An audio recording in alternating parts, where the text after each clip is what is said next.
Howdy, friend. Sam Houston here, hoping you're living in high cotton.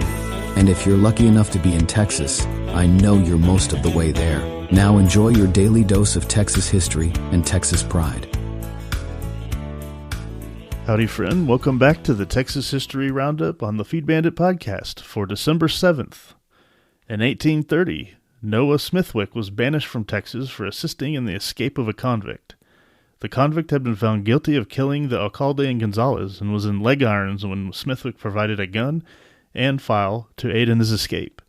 Smithwick spent 4 years in Louisiana before returning to Texas in 1835 to fight in the Revolution. But being a Unionist, he and his family moved in 1861 to California, where he died in 1899. In 1835, Benjamin R. Ben Milam was killed by a sniper's bullet during the attack against Mexican forces occupying San Antonio. Earlier, he had been involved in Mexico's fight for independence and then obtained an impresario contract in Texas, which was unsuccessful. On returning from a trip to Mexico in late 1835, he found the Mexican army had occupied San Antonio, and Milam made his impassioned plea, quote, "Who will go with old Ben Milam to San Antonio?" End quote.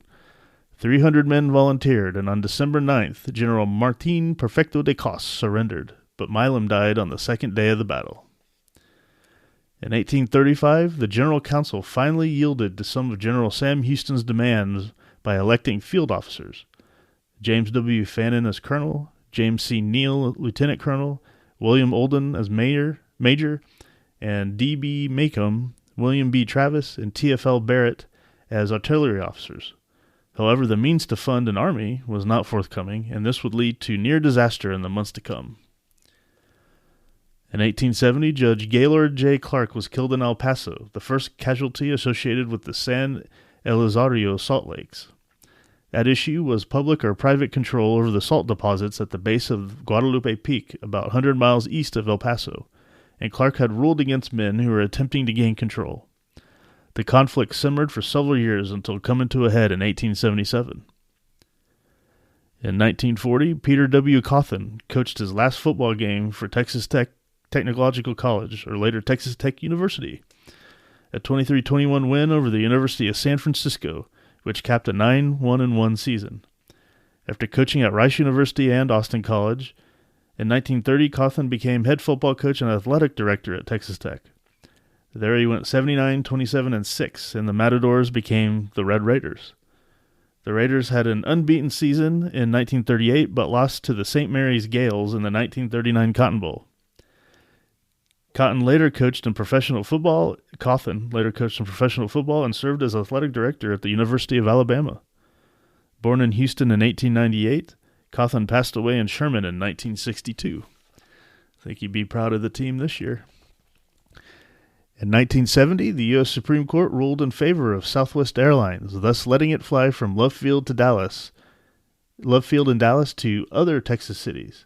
In 1967, Rollin King and Herb Kelleher had incorporated Southwest Airlines for service between Dallas, Houston, and San Antonio. In February 1968, the Texas Aeronautics Commission had voted unanimously to grant Southwest a Certificate of Public Convenience and Necessity.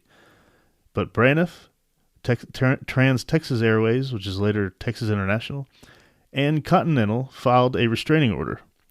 Litigation lasted for almost 3 years until the Supreme Court decision. The competing airlines had claimed there was already adequate service between these cities, but they were found guilty of operating a monopoly. This was really the beginning of airline industry deregulation. The first Southwest flight from Love Field to Houston took place on June 18, 1971. And in 1996, UT beat the favored University of Nebraska 37-27 in St. Louis, Missouri to win the first Big 12 football championship. A key play late in the game was 4th down and inches from UT's 28-yard line. James Brown faked the run, rolled to the left, and completed a 61-yard pass to Derek Lewis, which set up the game-winning touchdown. And that, my friend, was your Texas History Roundup for December 7th. Thanks so much for listening, and we will catch you here tomorrow on the next one. All right, you take care. And remember, Texas first. Well, there you have it. If you like our podcast, check us out at feedbandit.com. There you'll find awesome Texas First outdoors gear and apparel. Your purchase helps support the Bandits and keeps this podcast on the air, fighting for you and for Texas. Remember, preserve the tradition, protect the legacy. Until next time.